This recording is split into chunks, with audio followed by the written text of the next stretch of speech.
Vatos, thanks again for tuning into yet another video. Infamous coming at you live from the West Coast yet again, San Jose, California. Got off early today, so we are motovlogging in this video. And just wanted to, I guess, give you guys my review of the 2024 demo event here in San Jose, California.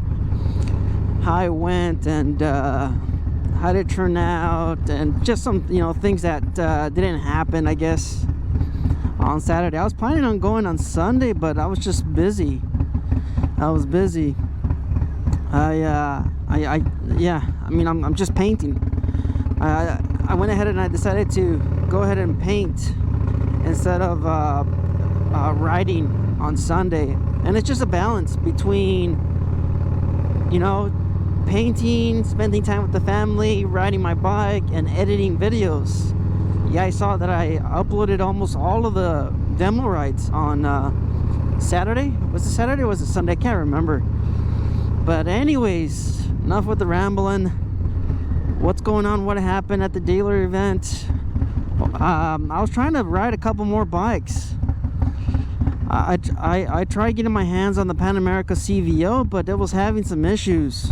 I think somebody rode it once or twice, and then after that was pretty much it. I think the dealership took it in for some repairs or for some flashing. I'm not entirely sure what happened with the Pan America CVO. Maybe it was having electrical issues. I don't know what happened with the Pan America CVO. I wanted to ride it. So that's what happened with that. And I also asked about the RG3 that was there, 2024 Road Glide 3, which is the trike. Turns out you gotta watch a training video before you even demo ride a trike. I wasn't aware of that.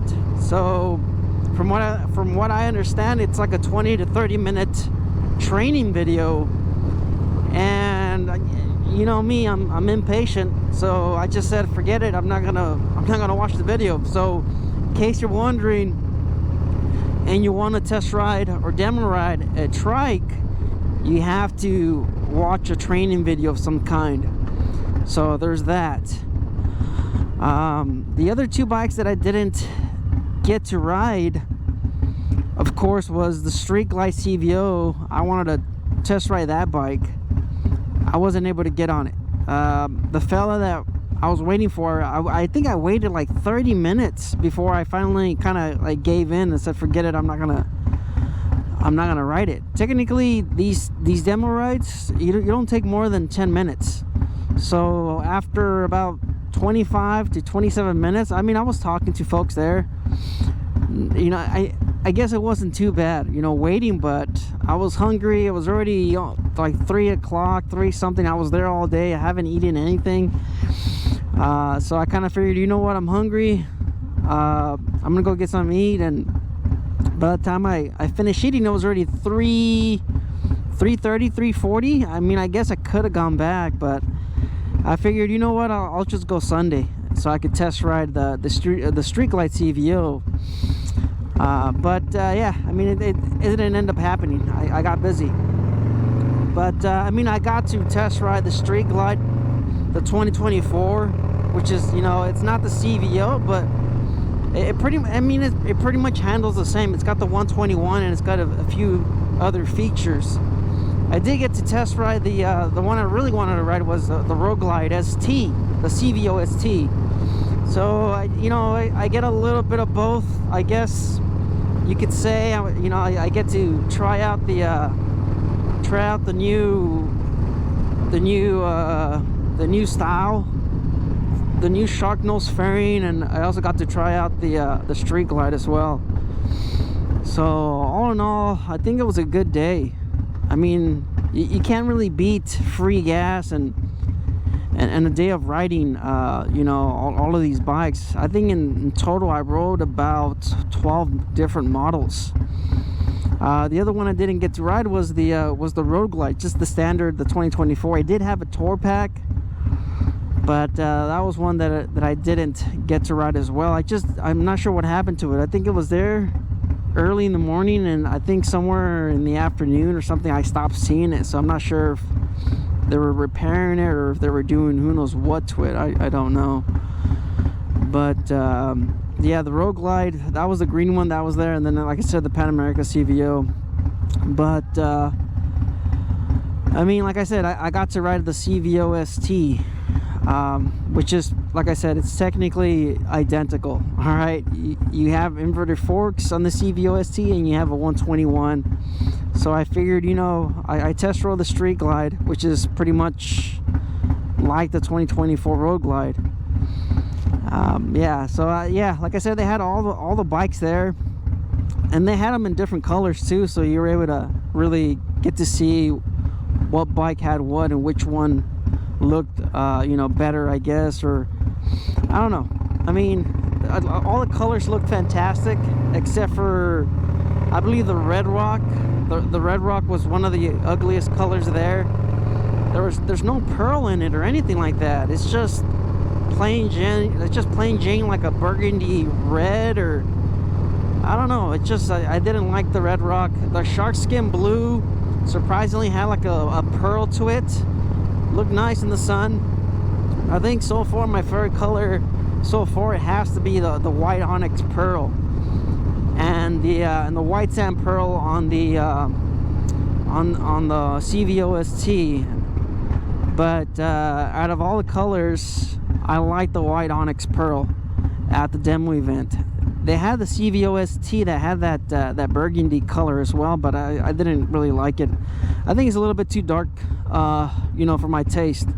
It's like a root beer color, and I'm not a big fan of it. So yeah, there was that. But I'd say that the Billiard Gray looks all right. I mean, I don't know. I mean, yes, it sucks that Vivid Black is now a surcharge or an upcharge as far as the color, but I don't know. You guys can leave your comments down below. What do you guys think?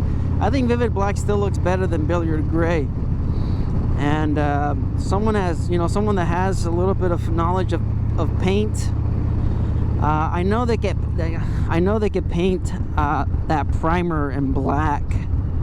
I know that for sure. So as far as, you know, cutting costs, you know, Vivid Black, the prep, I really think they could at least paint that Billiard Gray and black. So instead of calling it Vivid Black, I mentioned this in another video, instead of calling it Vivid Black, they could call it Billiard Black and just spray the primer, or who knows, I'm not sure. I mean, Harley, you know, Harley knows what they're doing as far as, you know, the money making and stuff like that, I guess. I don't know, I'm not entirely sure. But anyways, favorite bike of the day, I would say, you know, of course, it has to be a CVO ST. I think that was my favorite ride.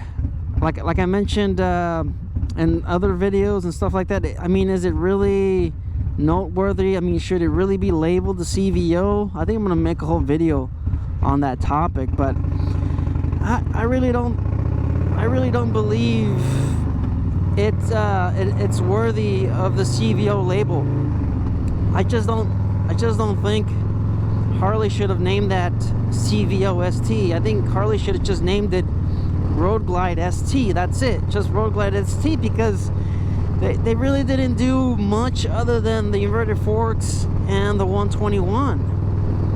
And I mean, the $17,000 upcharge on that, I think the CVO is just so they can justify the $44,000 price tag on it, because you don't have a lot of stuff that the CVO, or, you know, has as the standard CVO.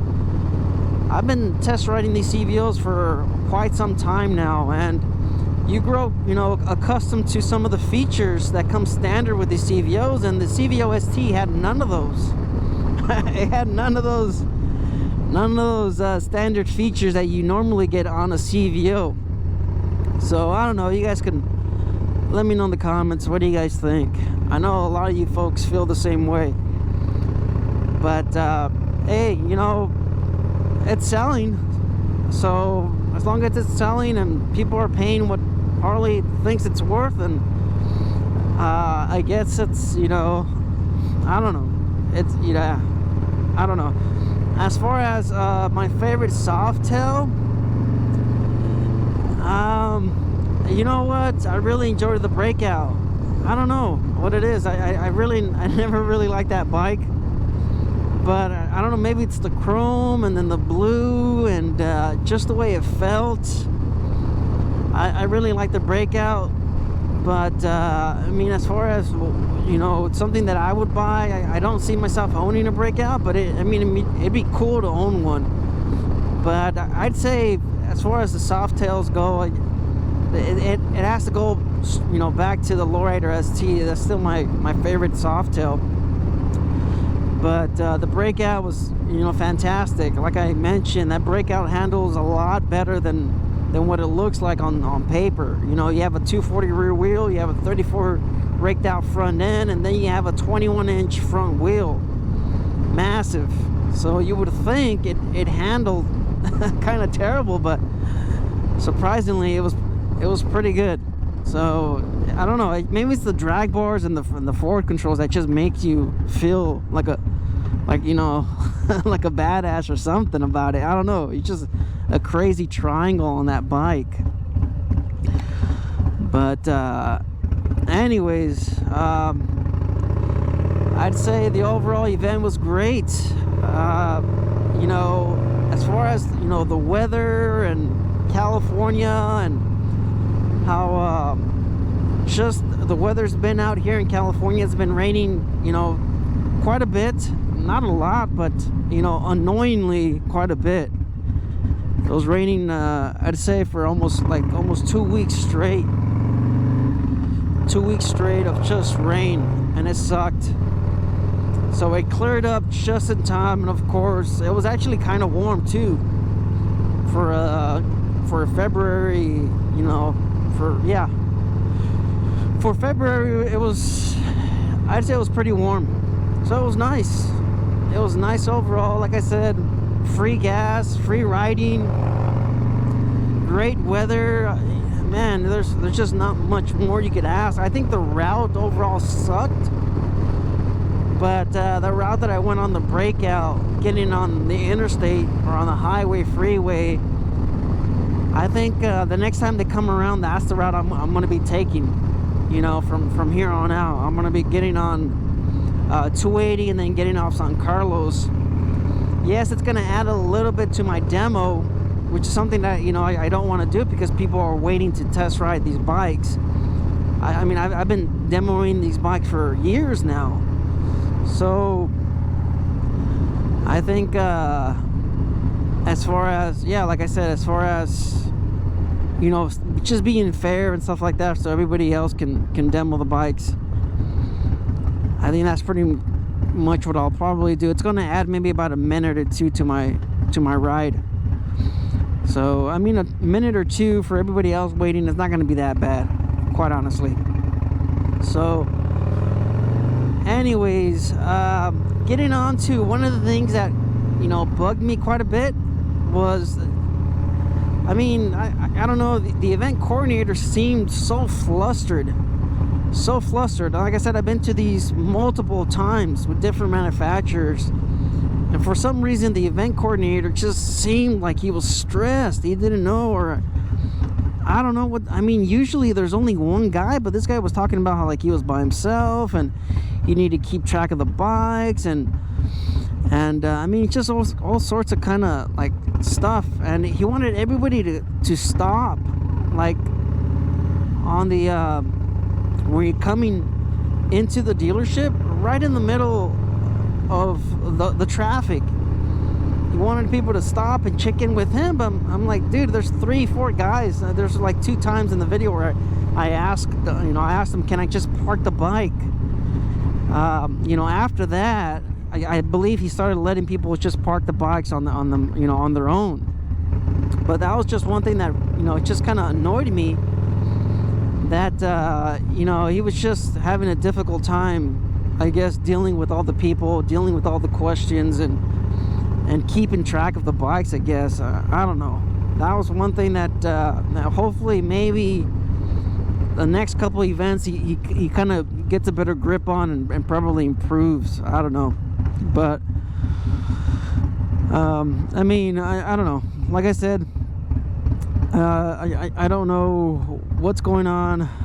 Typically, they do have like a pretty girl at these events. That's what I noticed on this one. And I think on the Indian, this last year on the Indian, you know, I mean, I remember, what, 2-3 years ago, they had some really good looking, I don't know, what are they called, models or helpers or assistants? I'm not entirely sure, but man, they were pretty. This year, they had two dudes helping out the tent. Like I said, typically it's, you know, a woman or something like that, a young lady doing all the checking in and all the greeting and stuff like that. This year they had two guys doing it. And then this other, the main event coordinator guy, I guess he was like I'm not sure, he's like European or something.